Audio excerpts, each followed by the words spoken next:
سہل بن یوسف نے بیان کیا، ان سے سعید بن ابی عروبہ نے، ان سے قتادہ نے اور ان سے انس رضی اللہ عنہ نے کہ نبی کریم صلی اللہ علیہ وسلم کی خدمت میں رعل، ذکوان، عصیہ اور بنو لحیان قبائل کے کچھ لوگ آئے اور یقین دلایا کہ وہ لوگ اسلام لا چکے ہیں، اور انہوں نے اپنی کافر قوم کے مقابل امداد اور تعلیم و تبلیغ کے لیے آپ سے مدد چاہی۔ تو نبی کریم صلی اللہ علیہ وسلم نے 70 انصاریوں کو ان کے ساتھ کر دیا۔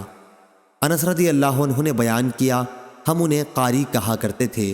وہ لوگ دن میں جنگل سے لکڑیاں جمع کرتے اور رات میں نماز پڑھتے رہتے۔